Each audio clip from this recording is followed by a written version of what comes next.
صحیح بخاری اور صحیح مسلم وہ بتاتی ہے کہ قبر میں ایک ہی سوال ہوگا۔ میں تینوں سوال مانتا ہوں، میرے بارے میں کوئی نیا عقیدہ نہ سمجھ لیں اپنا، میں تینوں مانتا ہوں، مگر میں بتا رہا ہوں کہ یہ تین سوال نہ صحیح بخاری میں ہیں نہ مسلم میں ہیں، صحیحین سے نچلے درجے کی کتابوں میں ہیں، سنن ابی داؤد اور دیگر کتب میں۔ امام بخاری نے تین سوالوں کی روایت نہیں بیان کی، امام مسلم نے تین سوالوں کی حدیث کو روایت نہیں کیا۔ وہ کیا کہتے ہیں، امام بخاری اور امام مسلم سے بڑا امام تو حدیث میں کوئی نہیں، بولیے۔ وہ کہتے ہیں ایک ہی سوال ہوگا۔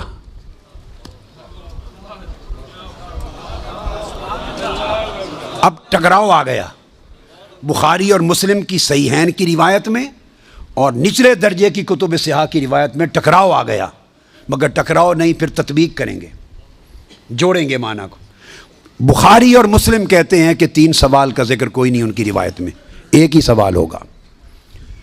انس بن مالک رضی اللہ تعالیٰ عنہ روایت کرتے ان العبد اذا وضع فی قبرہ وتولى عنہ اصحابہ انه لیسمع قرآن عالہم اتاہ ملکان یقعدانہ فیقولان ما کنت تقول فی هذا الرجل لمحمد صلی اللہ علیہ وسلم۔ صحیح بخاری، یہ صحیح بخاری کتاب الجنائز کو اٹھا کے دیکھ لیں، حدیث نمبر 1308 جا کے مطالعہ کیجئے۔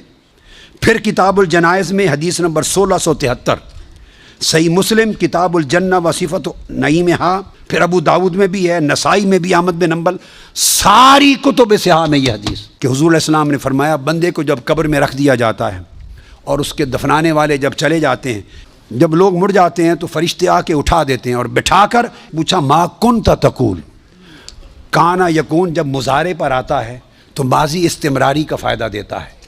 یہ نہیں پوچھا جائے گا جب قبر میں پردے اٹھا دیے جائیں گے اور چہرہ مصطفیٰ سامنے ہوگا، ملائکہ کے ہاتھ میں گرز ہوں گے کہ کیا جواب دے پاتا ہے یا نہیں۔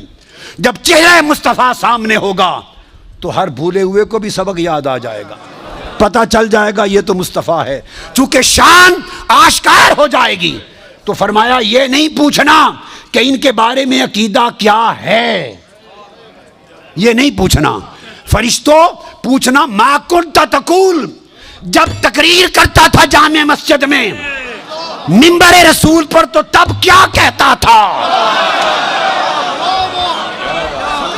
جب جلسے کرتا تھا اور ذکر آتا تھا میرے مصطفیٰ کا، ما کنت تقول گلے پھاڑ پھاڑ کر تب کیا کہتا تھا، جب کتابیں لکھتا تھا تو میرے محبوب کی شان میں کیا لکھتا تھا۔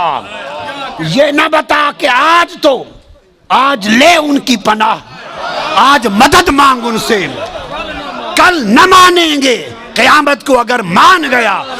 تو فرمایا یہاں تو جب کوئی اور شے نظر نہیں آئے گی سوائے دو فرشتوں کے جو پوچھ رہے ہیں اور چہرہ مصطفیٰ سامنے ہوگا تو پھر تو سب عقیدے کی سمجھ آنی ہے، پھر کیسے انکار کرو گے، پھر تو سب سیدھے ہو جائیں گے۔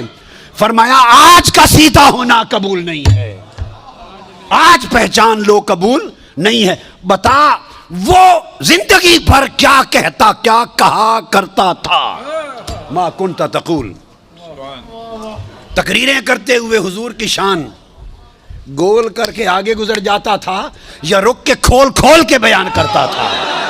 جب شان مصطفیٰ، عظمت مصطفیٰ، رفعت مصطفیٰ، مقام مصطفیٰ، جب حضور کی شانوں کا، آپ کے رخسار کا، میرے محبوب کے گھیسلوں کا، میرے محبوب کے چال چلن کا، میرے مٹھن کا، میرے محبوب کے حسن کا، جمال کا، کمال کا، عظمت کا جب تذکرہ آتا تھا تو تیرا چہرہ کھل اٹھتا تھا یا مروڑ آ جاتے تھے۔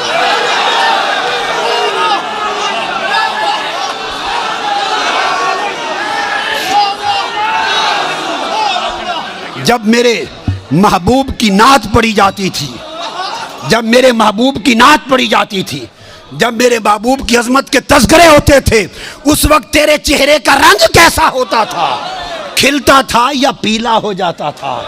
اور جب خطاب کرتا تھا حضور کی شان میں ایسے دو چار جملے بول کے گزر جاتا تھا یا ساری رات اسی پر لگا دیتا تھا؟ ما کنت تقول فی حق ھذا الرجل لمحمد، بول کیا کہا کرتا تھا؟ وہ عقیدہ پوچھا جائے گا جو اس دنیا میں رہا۔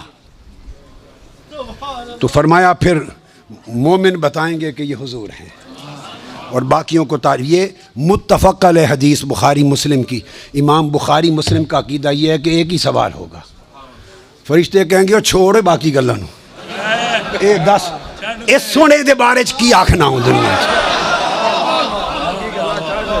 وہ باقی تبلیغاں تیریاں سن لواں گے، وہ ساری تبلیغاں، تیری تقریراں، تیری تبلیغاں، تیری کتاباں، تیرے مدرسے سارے دیکھے جان گے، پہلے دس اس سونے دے بارے چ کی آکھنا۔